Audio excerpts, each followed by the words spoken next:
Hello students, हम लोग कर रहे हैं theories of evolution and in the previous lecture हमने ये स्टार्ट की थी। थ्योरीज ऑफ एवोल्यूशन हमने डिस्कस करना शुरू किया था एवोल्यूशन चैप्टर में से, जिसमें हमने Lamarck's theory of inheritance cover कर ली थी। लेमार्किज्म हम लोगों ने कवर कर लिया था बच्चे। तो लेमार्किज्म के बाद हम लोगों ने डार्विनिज्म भी कवर कर लिया था। लेमार्किज्म में हमने बेसिकली देखा था that it was given by Jean-Baptiste de Lamarck and he said that changes जो आते हैं वो नई ज़रूरतों के हिसाब से आते हैं, न्यू नीड्स, और उस हिसाब से जो use and disuse of organs होता है उस वजह से ही नए चेंजेस आते हैं। जो ऑर्गन ज़्यादा इस्तेमाल होते हैं वो बेहतर डेवलप हो जाते हैं और जो कम इस्तेमाल होते हैं या नहीं यूज़ होते वो रिसीड कर जाते हैं। सो इनहेरिटेंस ऑफ एक्वायर्ड कैरेक्टर्स, और ड्यूरिंग द लाइफ टाइम जो भी कैरेक्टर्स कोई ऑर्गेनिज्म एक्वायर करता है अकॉर्डिंग टू लेमार्क वो पास ऑन होता है। इसमें कोई जर्म प्लाज्म या इन्होंने इनफैक्ट कह दिया था कि सोमैटिक सेल्स को भी अगर कोई चेंजेस आते हैं तो वो भी आगे पास ऑन हो जाते हैं और फाइनली स्पीशिएशन नई स्पीशीज तक बन सकती है। सो इनका ये एक्सपेरिमेंट था was based on comparison of fossils and living organisms and what evidences were in support were giraffe की एग्जाम्पल। ये हमने बहुत डिटेल में डिस्कस की है कि पेड़ के ऊपर के पत्ते की खाना चाह रही थी तो अपनी गर्दन एक्सटेंड करती थी, तो एक जनरेशन में जितनी गर्दन एक्सटेंड हो गई प्रोजेनी उतनी ही एक्सटेंडेड गर्दन के साथ पैदा हुए, और नेक्स्ट उन्होंने और स्ट्रेच करने की कोशिश की नेक्स्ट जनरेशन में, फिर और स्ट्रेच की, धीरे धीरे जिराफ पूरी लंबी गर्दन वाला ऑर्गेनिज्म बनके हमारे सामने है। स्नेक्स एक और एविडेंस है इसके फेवर में, जिसमें पाइथन और बोआज में हम लोग पेल्विक गर्डल का रिमेन्स देखते हैं, यानी कि कभी इनकी लेग्स भी रही होंगी और कभी ये चलते रहे होंगे, लेकिन उसके बाद इन्होंने डिसयूज कर दिया, इस ऑर्गन का यूज करना बंद कर दिया, तो आज लेग्स इनमें नहीं है। एक्वाटिक बर्ड्स जैसे डक्स वगैरह के विंग्स होते हैं, अभी भी विंग पैड्स उनके होते हैं, लेकिन वो उतना उड़ते नहीं हैं, तो ये रिसीड हो चुके हैं, यानी कि इनके एंसेस्टर्स कभी उड़ते थे, आज क्योंकि ये इस्तेमाल नहीं करते इनको तो ये रिसीड होते जा रहे हैं। टोज इनके वेब्ड हैं, यानी कि इनको स्विमिंग में मदद करते हैं। फ्लाइटलेस बर्ड्स भी इसकी एक अच्छी एग्जांपल है, जो कि उड़ती नहीं हैं लेकिन उनमें भी विंग्स वगैरह हैं, तो बाकी बर्ड्स की उनमें कैरेक्टरिस्टिक्स हैं। फिर क्रिटिसिज्म इस चीज़ का हमने क्या देखा कि ऑगस्ट वीजमैन ने एक्सपेरिमेंट करके देखा, रैट्स के काफ़ी जनरेशन्स तक टेल्स कट करते रहे वो, और फिर भी किसी जनरेशन में भी टेल की लेंथ को भी कोई फर्क नहीं पड़ा। पैवलोव ने डॉग पे एक्सपेरिमेंट किया था कि खाना देने से पहले बेल बजा देते थे, तो अगली बार जब खाना नहीं भी देते थे सिर्फ बेल बजाते थे तो भी डॉग के मुंह से पानी आता था, तो वो एक कंडीशन रिफ्लेक्स है। ये कंडीशन रिफ्लेक्स हम पेशेंट टैकलिंग में इस्तेमाल करते हैं, तो जब भी आप मेडिकल कॉलेज में जाएंगे उसमें भी आपको पैवलोव एक्सपेरिमेंट पढ़ाया जाएगा, ठीक है। तो अभी ये कंडीशन एक डॉग को अगर हमने कंडीशन कर दिया तो उसके बच्चों में ये ऑटोमेटिकली नहीं आता, उनके बच्चों में दोबारा कंडीशन रिफ्लेक्स पैदा करना पड़ता है। तो ये इस बात का सबूत है कि लेमार्किज्म का जो ये था कि इनहेरिटेंस ऑफ एक्वायर्ड कैरेक्टर वो आगे पास नहीं होता। रेसलर्स जो वर्कआउट कर करके अपनी मसल्स अच्छी बिल्ड कर लेते हैं उनके बच्चे उन्हीं मसल्स के साथ पैदा नहीं होते, उनके बच्चों को भी उतना ही हार्डवर्क करना पड़ेगा अगर उनको अपने पेरेंट्स जैसे मसल्स चाहिए।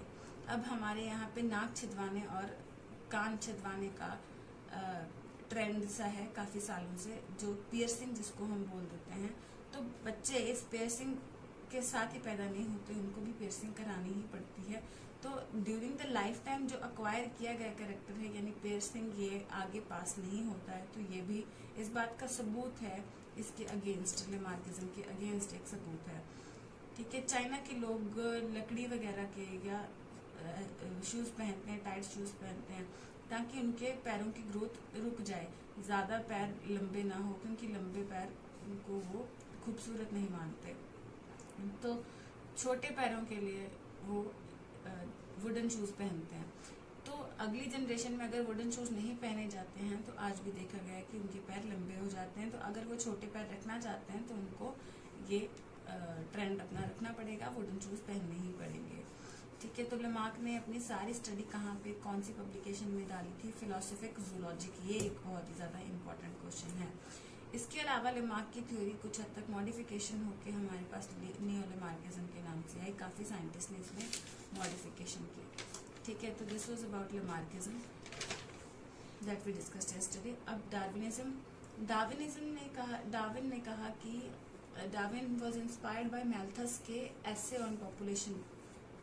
अब पोस्टुलेट्स थे कि इंक्रीज इन पॉपुलेशन ज्योमेट्रिक हो सकती है, जैसे पैरामीशियम हर 24 घंटे में डबल कर सकता है पॉपुलेशन, और बैक्टीरिया हर 20 मिनट में।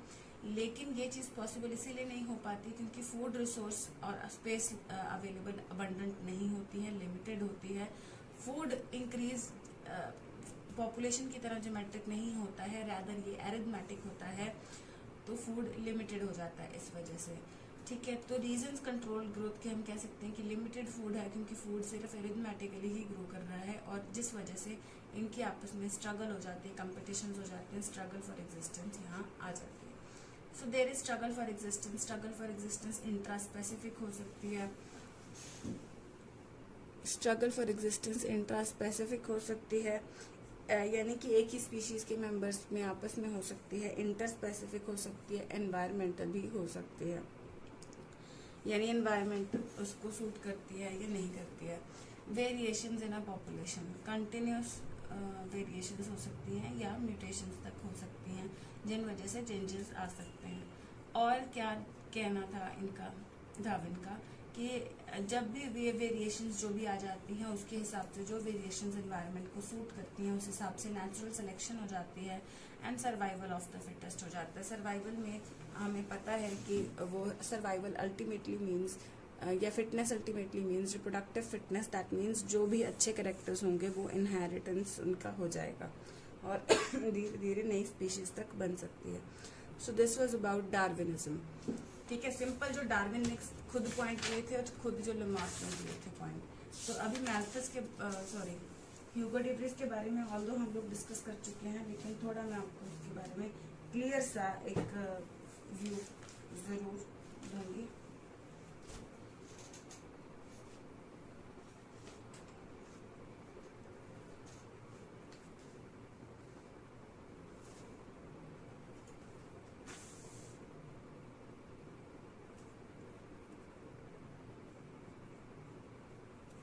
ये थर्ड थ्योरी आ जाती है।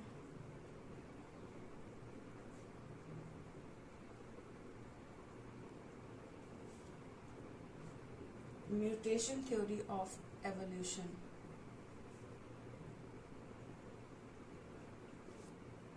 This was given by Hugo day Vries.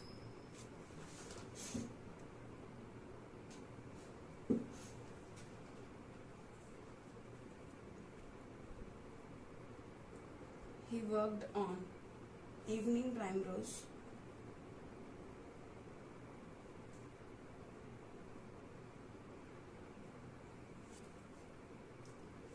Evening primrose का साइंटिफिक नेम है इनोथेरा लेमार्कियाना।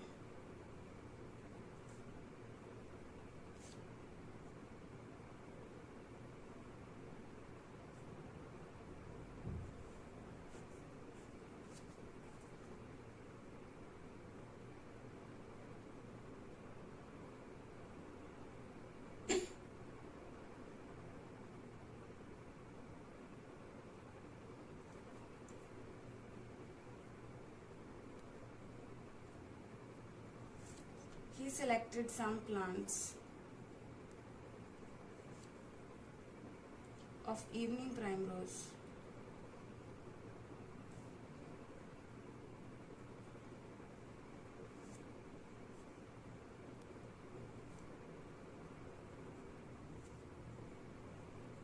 and self-pollinated them.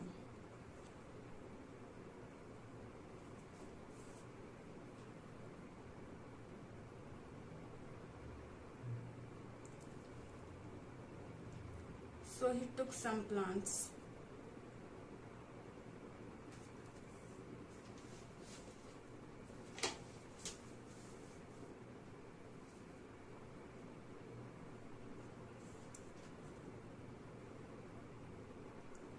जिनकी सेल्फ पॉलिनेशन कराई उन्होंने।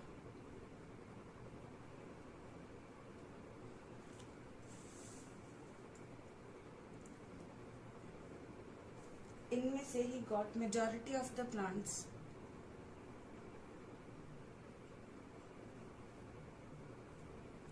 with minor variations.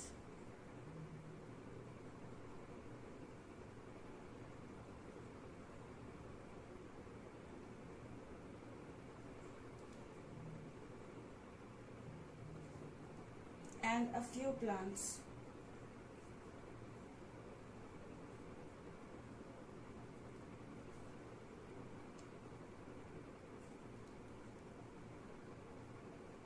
with major variations.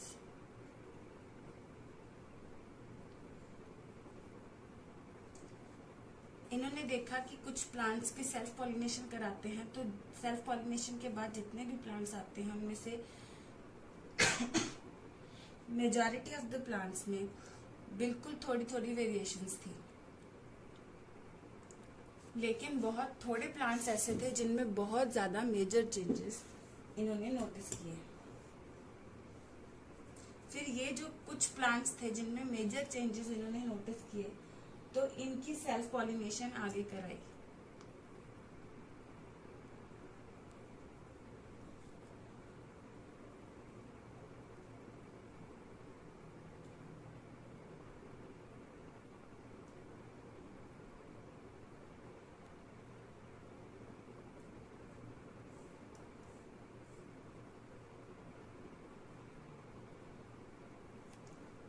फिर से दो कैटेगरीज मिली, मेजॉरिटी ऑफ द प्लांट्स मिले जो जिनमें ये वाले प्लांट्स से थोड़ी सी वेरिएशंस थी, विद माइनर वेरिएशन। ज्यादातर प्लांट्स में बहुत ही कम वेरिएशंस थी और बहुत ही कम प्लांट्स ऐसे मिले जिनमें मेजर वेरिएशंस थी।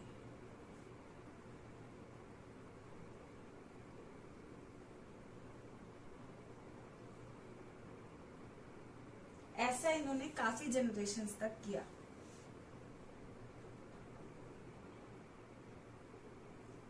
So this thing was done for many generations.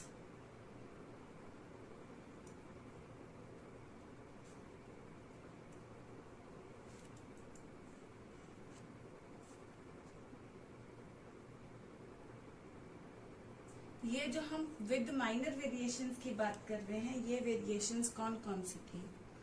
ये वेरिएशंस थी साइज ऑफ फ्लावर,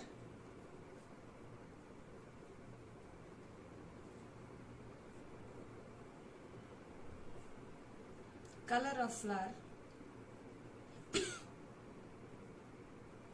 और साइज ऑफ प्लांट।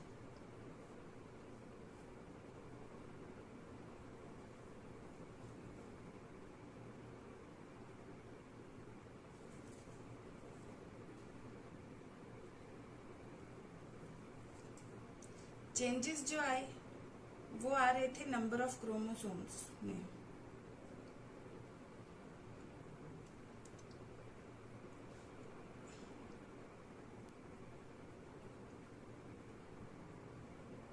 जैसे 16 थे, 20, 22, 24, 28, 30 एंड सो ऑन। और फाइनली इनको न्यू प्लांट मिला। देखो स्टार्ट किया था इनोथेरा लेमार्कियाना से और लास्ट में इनको मिलता है इनोथेरा गिगास।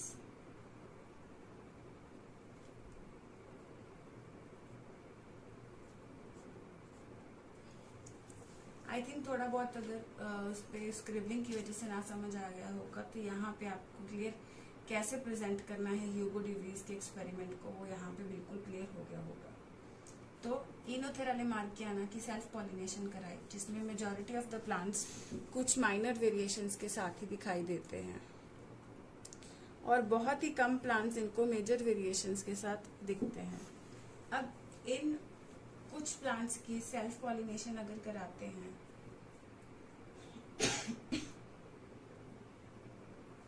तो मेजॉरिटी प्लांट्स मिलते हैं विद माइनर वेरिएशंस और कुछ प्लांट्स मिलते हैं विद मेजर वेरिएशंस। ये वेरिएशंस हैं साइज ऑफ फ्लावर में, कलर ऑफ फ्लावर या साइज ऑफ प्लांट जैसी वेरिएशंस आई।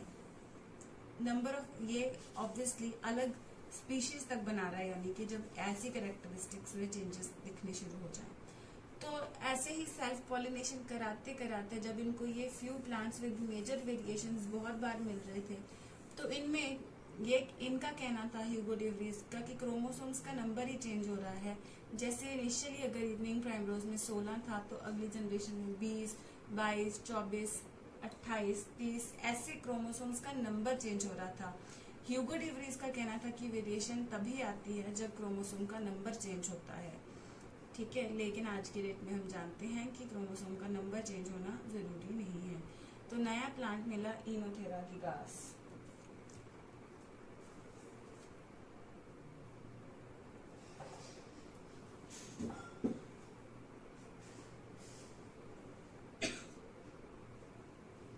तो अभी इनके बारे में हम लोग कुछ इनके एविडेंसेस इन सपोर्ट जो हैं उनके बारे में बात कर लेते हैं।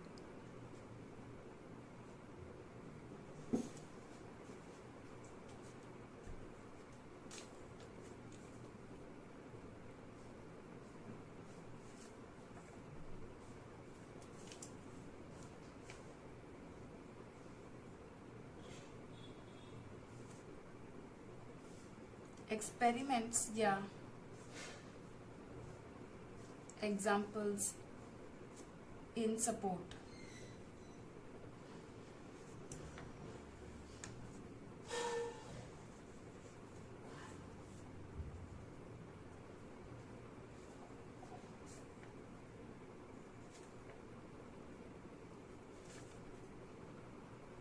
एंकन शीप एक शीप होती है जिसकी बहुत ही ज्यादा छोटी लेग्स होती हैं। सो एंकन शीप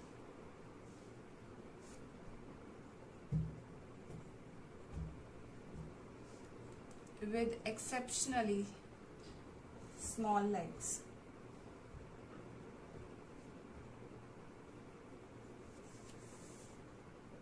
ये भी शीप जैसी ही है और म्यूटेशन से ही प्रोड्यूस हुई है। जैसे इन्होंने बताया अचानक म्यूटेशन जो हुई, ऐसे ही ये एंकन शीप का प्रोडक्शन हुआ है। तो हम देख रहे हैं कि कहीं ना कहीं ह्यूगो डे व्रीज की थ्योरी कारगर भी लग रही है कुछ केसेस में।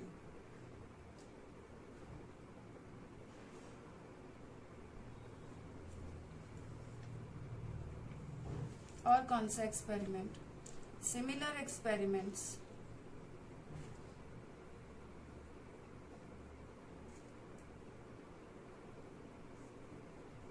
बाय मैकडोगल एंड शल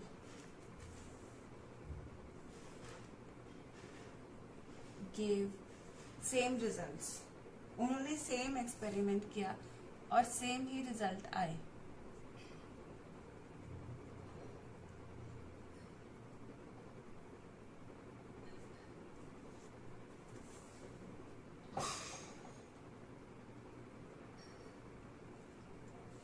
एक और चीज जो इसके सपोर्ट में है वो खास तौर पे कि पॉलीप्लॉइडी की बात की है इन्होंने।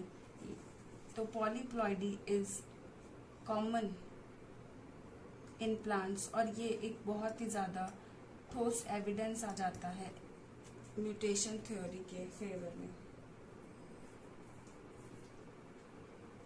इसके अगेंस्ट क्या पॉइंट्स हैं? ये सपोर्ट में थे, अब points against it.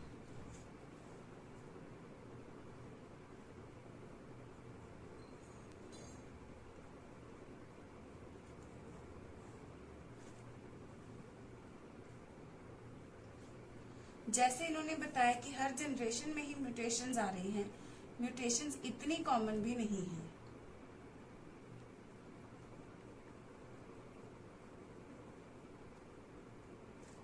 mutations are not that frequent.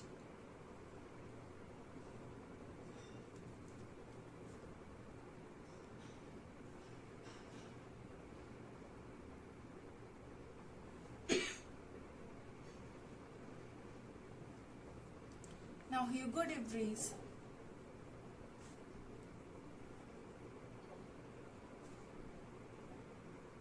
said that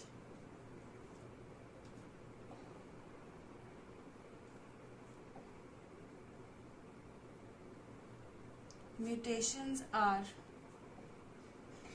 only due to change in number of chromosomes.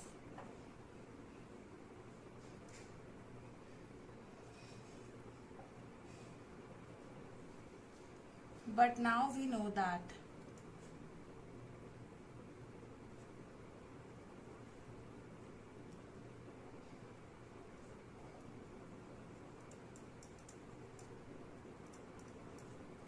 there can be other cases या other causes of mutations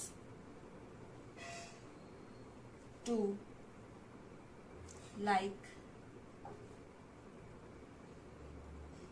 point mutations भी हो सकती हैं.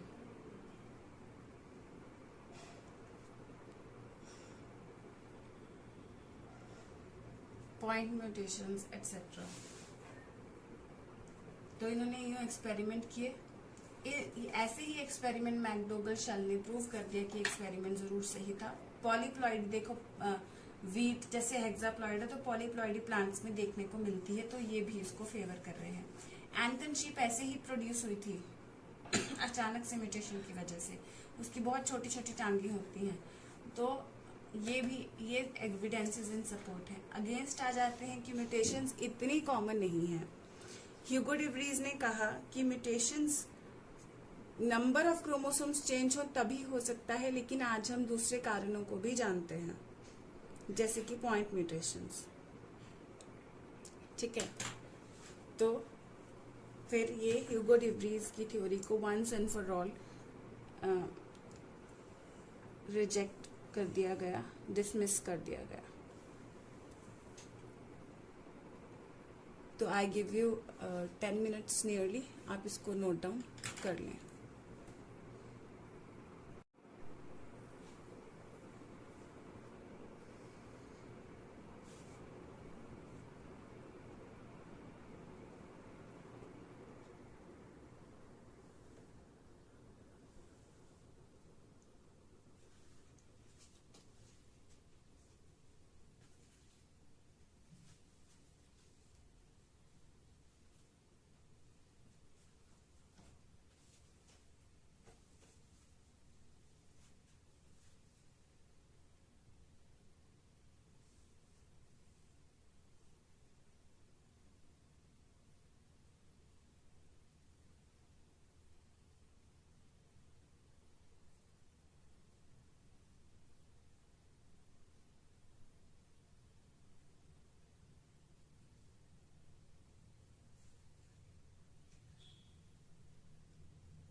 होप आपने note कर लिया है। 3 theories हम लोग कंप्लीट कर चुके हैं।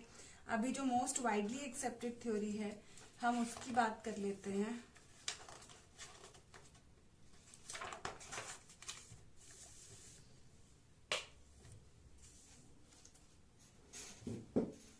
डार्विन का ही हम सबसे ज्यादा एक्सेप्ट करते हैं, तो डार्विन की थ्योरी को थोड़ा मॉडिफाई कर लिया है हमने, ठीक है। और इसको हम कहते हैं नियो डार्विनिज्म।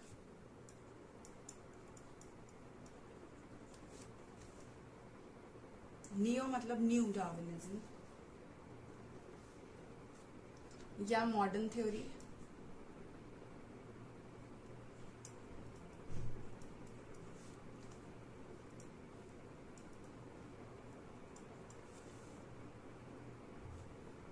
या सिंथेटिक थ्योरी ऑफ एवोल्यूशन।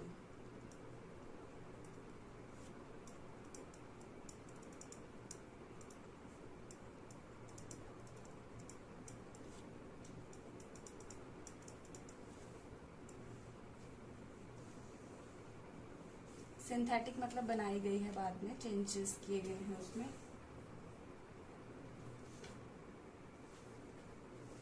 क्या पोस्टुलेट्स हैं इस थ्योरी के?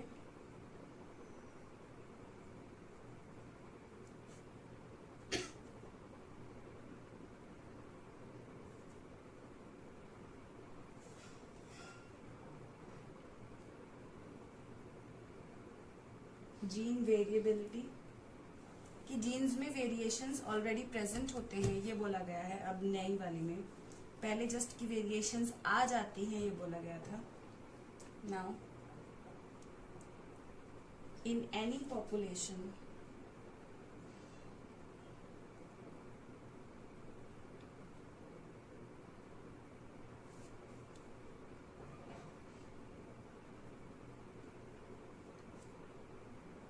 variations exist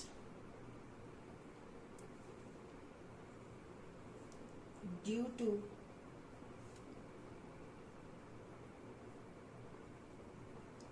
certain genetic changes present in population।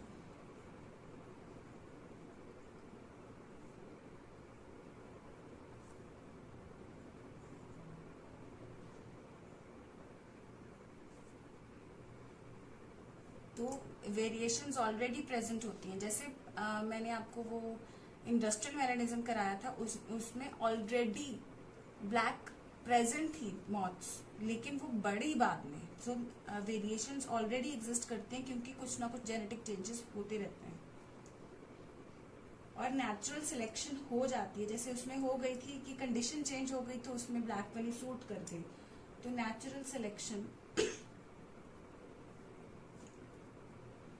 of best adapted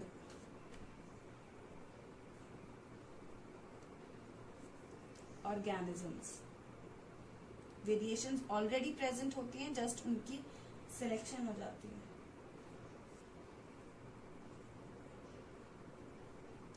causes क्या हो सकते हैं ये सारी वेरिएशंस के? डार्विनिज्म के टाइम पे हमने कॉजेस बताए थे बस वेरिएशंस और म्यूटेशंस। यहाँ पे हम क्या बता रहे हैं?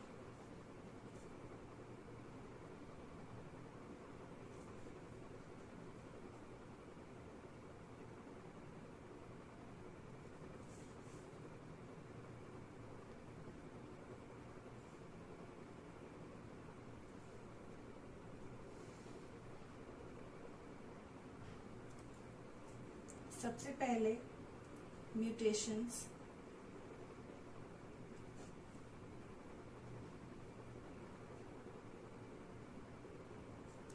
ये म्यूटेशंस हो सकती हैं क्रोमोसोमल,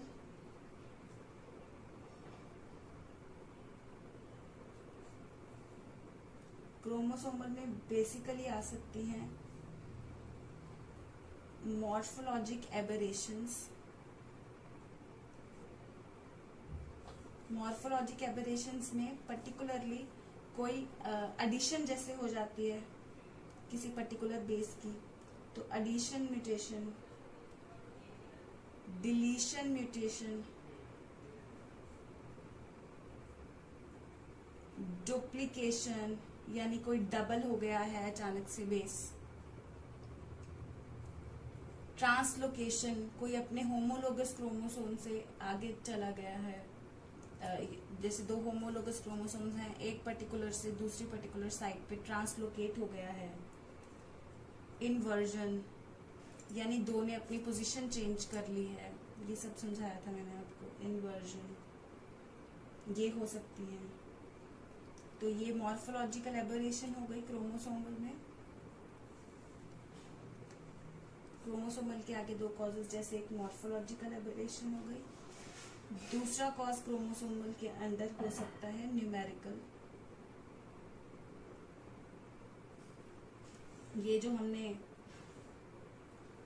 एन्यूप्लॉइडी डिस्कस की थी प्रिंसिपल्स में,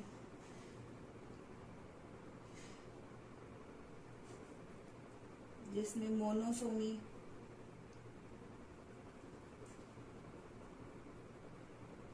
नल्लीसोमी यानी बिल्कुल एब्सेंट है, जैसे कोई एक क्रोमोसोम नंबर 5 की लगा लो, बिल्कुल भी कोई कॉपी प्रेजेंट नहीं है। मोनोसोमी जैसे टर्नर सिंड्रोम में सिंगल प्रेजेंट था। ट्राइसोमी जैसे डाउन सिंड्रोम में 21st क्रोमोसोम की ट्राइसोमी थी। तो एन्यूप्लॉइडी हो सकती है।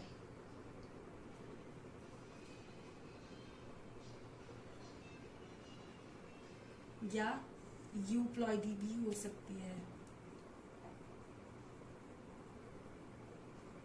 यूप्लॉइडी में पूरा का पूरा ऑर्गेनिज्म, जैसे ह्यूगो डिवरीज ने बोला, ट्रिप्लॉइड हो गया, टेट्राप्लॉइड हो गया, प्लॉइडी चेंज हो जाना। तो यहाँ पे हमने कितनी सारी थ्योरीज में जो थोड़ा थोड़ा चीजें हम लोग को मिल रही थी, वो यहाँ पे डार्विनिज्म में आ गई। सो कॉज हो सकता है म्यूटेशंस, म्यूटेशन कॉज हो सकता है, म्यूटेशंस क्रोमोसोमल में आ सकते हैं, या पूरा जेनेटिक में और चेंजेस भी आ सकते हैं। और चेंजेस इसमें क्या आ सकते हैं, इसमें ये सारे मॉर्फोलॉजिकल एबरेशन वाले चेंजेस भी इसी में इंक्लूड हो सकते हैं। इनको हम ऐसे भी क्लासिफाई कर सकते हैं एज पॉइंट म्यूटेशंस। एडिशन ये है कि एडिशन सिंगल पॉइंट की भी हो सकती है, ज्यादा की भी हो सकती है, ठीक है, लेकिन पॉइंट म्यूटेशन पर्टिकुलरली जेनेटिक के अंडर आ जाता है।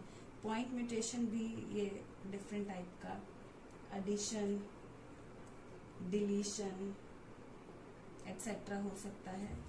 इनमें कुछ फ्रेम शिफ्ट भी हो सकती है म्यूटेशंस, इनके बारे में हम डिस्कस कर चुके हैं। रीडिंग फ्रेम चेंज हो जाता है, जो राम हैज रेड कैप की एग्जांपल लेके समझा था। या सब्स्टिट्यूशंस हो सकती हैं, यानी उसकी जगह पे सब्स्टिट्यूशन, जैसे कि सिकल सेल एनीमिया हमने किया था कि एक बेस चेंज हो जाता है।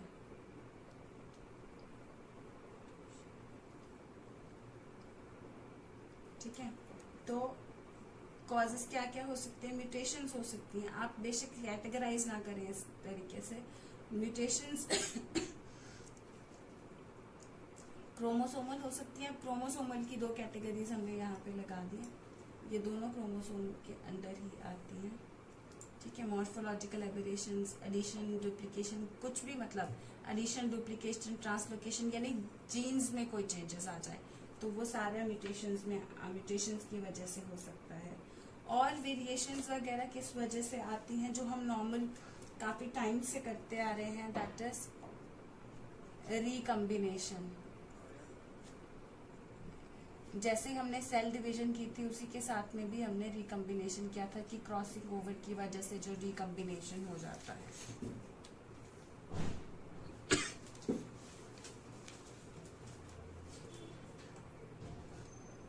So recombination is basically due to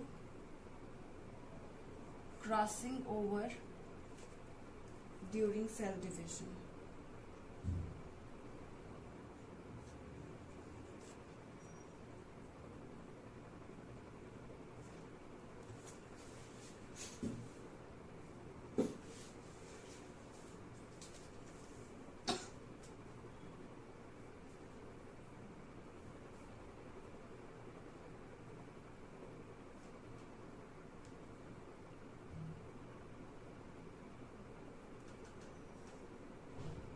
अभी हम लोग कुछ एक्सपेरिमेंट करेंगे जिसमें हम पर्टिकुलरली बायोटेक्नोलॉजी में, जहाँ पे हम कोई पर्टिकुलर जीन अटैच भी कर दिया करेंगे उसके साथ में, उसको हाइब्रिड बना दिया करेंगे। सो हाइब्रिडाइजेशन, वैसे ही वायरस की वजह से भी हाइब्रिडाइजेशन हो सकता है आपको, ये सब हम डिस्कस करेंगे हाइब्रिडाइजेशन। तो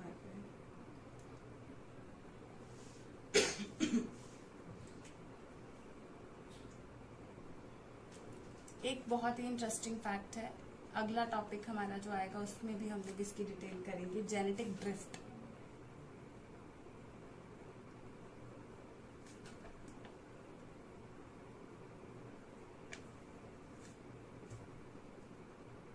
ये जो एक जगह के लोग दूसरी जगह चले जाते हैं, वहां पे जाके जब वो रिप्रोड्यूस करेंगे दूसरी जगह पे जाके, तो वहां पे भी अपने जीन्स वहां की पॉपुलेशन में डाल देंगे। सो दैट इज एक तरीके से जेनेटिक ड्रिफ्ट। इसकी डिटेल हम लोग आगे करेंगे। या तो एक पर्टिकुलर, जैसे दो पर्टिकुलर पॉपुलेशंस हैं,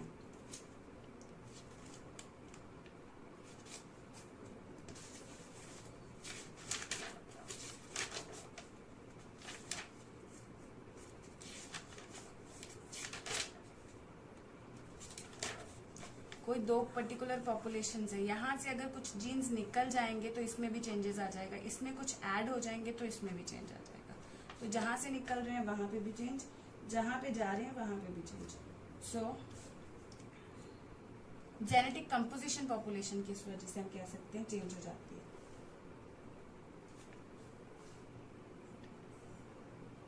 तो इसमें क्या होता है, एलिमिनेशन ऑफ जीन्स या alleles from a population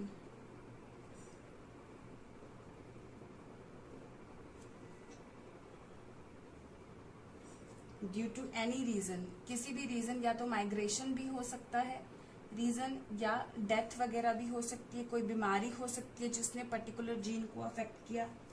जैसे अभी एपिडेमिक में पर्टिकुलर टाइप के कुछ लोग जो ज्यादा प्रोन होंगे वो जीन्स एलिमिनेट हो जाएंगे। तो ऐसे को हम लोग क्या क्या क्या टर्म्स यूज करते हैं, ऑल्सो कॉल्ड अलीलिक ड्रिफ्ट।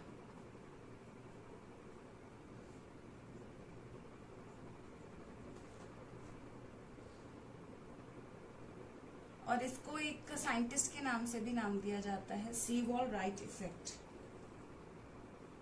कि जो प्रोन है पॉपुलेशंस जैसे वो निकल जाते हैं, सीवॉल्स राइट इफेक्ट। और ये ज्यादातर नोटिस होती है छोटी पॉपुलेशंस में।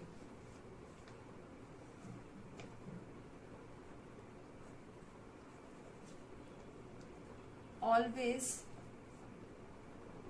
seen in small populations.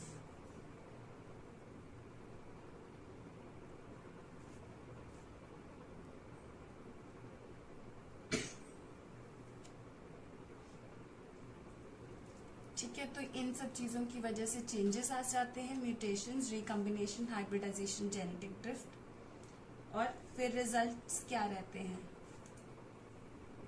Results रहते हैं कि nature selects better adapted organisms.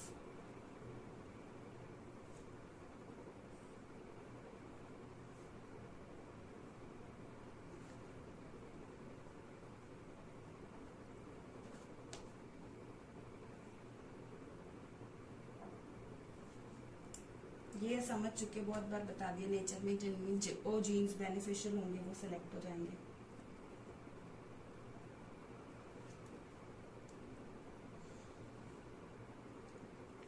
and better adapted organisms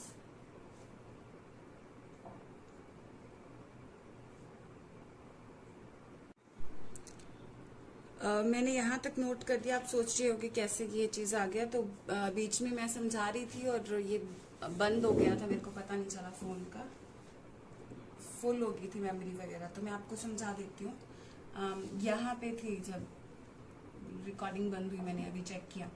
ये जो कॉजेज थे इसके चेंजेस की, mutations, recombination, hybridization, genetic drift, और चेंजेस की वजह से जो भी चेंजेस आते हैं उसके हिसाब से nature best adapted organism select करती है।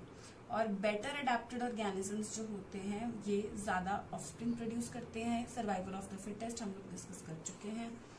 And fitness ultimately means reproductive fitness. ठीक है, एग्जाम्पल्स क्या हैं इसकी, सबूत जैसे एग्जाम्पल तो इंडस्ट्रियल मेलानिज्म हम लोग डिस्कस कर चुके हैं। ठीक है, ये इंग्लैंड वाला। अब ये मैंने एक स्पेशल यहाँ पे कुछ बताया है कि बर्नार्ड कैटलवेल साइंटिस्ट का नाम है, BERNARD KETTELWELL, बर्नार्ड कैटलवेल। एक्सपेरिमेंटली इन्होंने इंडस्ट्रियल मेलानिज्म प्रूव किया। इन्होंने 2 बॉक्सेस में इक्वल नंबर, एक बॉक्स लिया इसमें equal number of white and black moths लिए, एक और बॉक्स लिया equal number of white and black moths लिए। एक बॉक्स को इन्होंने सिटी साइड छोड़ दिया जहाँ पे इंडस्ट्रीज ज्यादा थी, तो वहां पे इन्होंने देखा कि व्हाइट वाली कम हो गई, ब्लैक वाली का नंबर बढ़ गया। एक और दूसरा बॉक्स जो लिया उसको वुड्स ऑफ बर्मिंगम यानी जंगल में छोड़ दिया। जंगल में ऑब्वियसली पोल्यूशन कम होगा, तो वहां पे व्हाइट का नंबर बढ़ गया। तो ही experimentally proved this thing. Industrial melanism वाला केस जो नॉर्मली हुआ था वहां पे पोल्यूशन की वजह से, उन्होंने एक्सपेरिमेंटली प्रूव किया इसको बर्नार्ड कैटलवेल ने। ठीक है, डीडीटी रेजिस्टेंस हम देखते हैं कि डीडीटी आजकल असर नहीं कर रही है, जैसे दवाइयों का असर हमने किया था कि रेजिस्टेंस, इंसेक्टिसाइड पेस्टिसाइड रेजिस्टेंस का केस, तो वही डीडीटी रेजिस्टेंस का केस भी 1940s में देखा गया। देन सिकल सेल एनीमिया, वहाँ पे सिकल सेल एनीमिया कॉमन है अफ्रीका में, और सिकल सेल एनीमिक लोग क्योंकि मलेरिया रेजिस्टेंस है तो उस वजह से वो बच पा रहे हैं, तो ये चीज सिकल सेल एनीमिया उनके लिए बेनिफिशियल हो पा रहा था। ये जीन ये हम डिस्कस किया था ना हमने।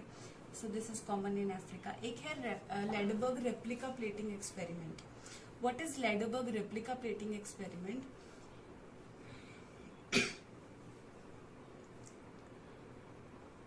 अब कुछ बैक्टीरिया लिए लैडबर्ग में, ठीक है, जैसे एक कॉलोनी ले ली,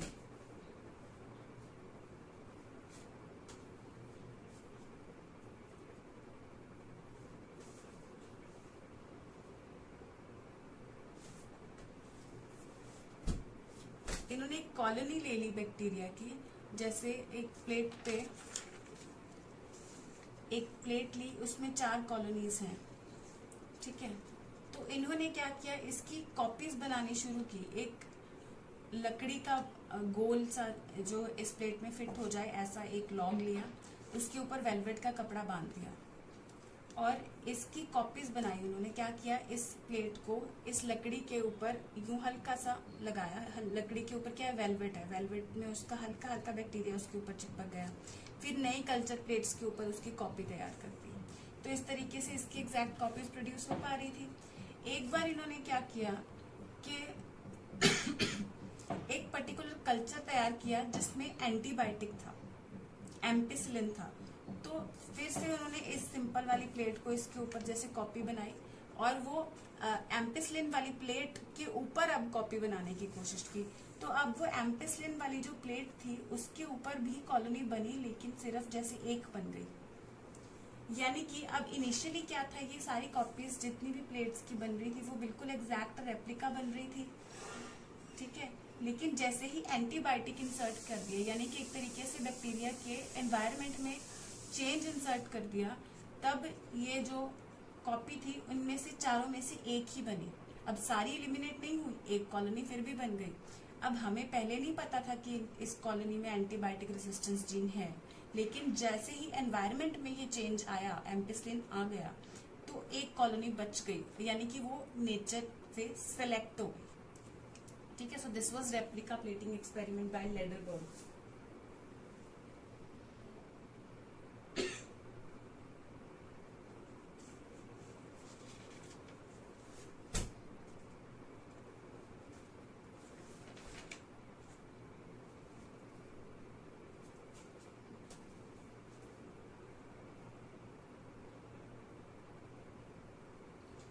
ठीक है, तो लैडरबर्ग रेप्लिका प्लेटिंग एक्सपेरिमेंट इसका सबूत है।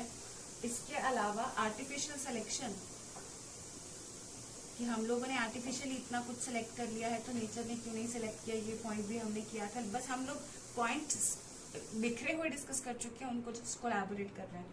आर्टिफिशियल सिलेक्शन में हम लोग कैबेज का केस डिस्कस कर चुके हैं कि काफी सारी वैरायटीज तैयार की गई। फिर आर्टिफिशियल सिलेक्शन या हाइब्रिडाइजेशन की गई ऑफ काउज एंड बुल्स। अलग अलग है ना, आज के टाइम पे कितनी वैरायटीज हैं हमारे पास, तो इनकी वो करवाई गई। Between cows and bulls hybridization वगैरह कराई गई। पिजन बहुत खूबसूरत से तैयार किए जा रहे हैं आजकल, तो ये आर्टिफिशियल सिलेक्शन इन सब चीजों की भी इस चीज का सबूत है।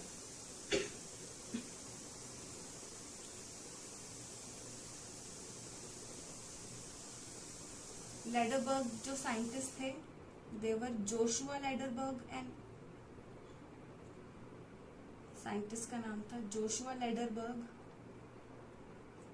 एंड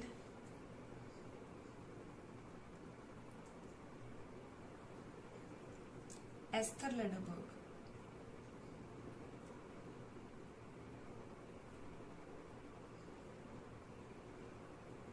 ठीक है, और इसमें ड्रग रेजिस्टेंस इन बैक्टीरिया, ये भी एक इसकी एग्जांपल आ जाता है, ये रह गया था। ड्रग रेजिस्टेंस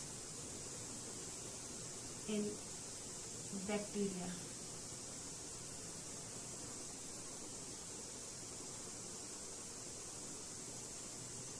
ठीक है,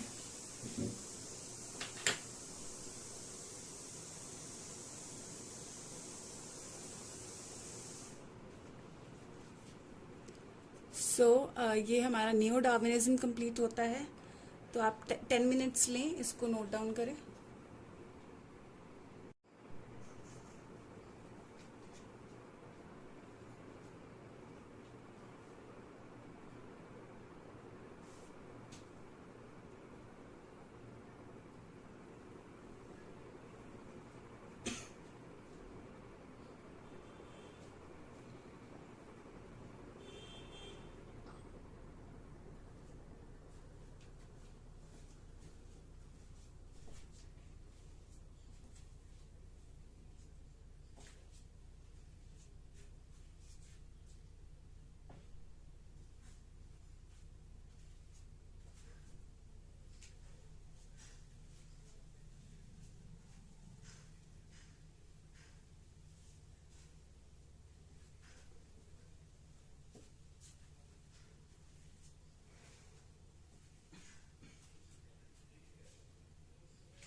ओके, सो आई होप आपने नोट कर लिया। तो हमने चारों थ्योरीज कंप्लीट कर ली है हमारी।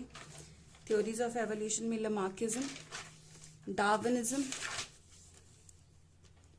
Mutation theory by Hugo de Vries and neo Darwinism the most accepted. यही वाली एक्सेप्ट हो रही है मेनली सब थ्योरीज में से। जो भी इंपॉर्टेंट है, जो भी कुछ है, इसने एक्सट्रैक्ट करके सारा ये थ्योरी है आज की डेट में जो एक्सेप्ट हो रही है। So I hope you have understood it all. We are finished with theories of evolution. Thank you and have a nice day.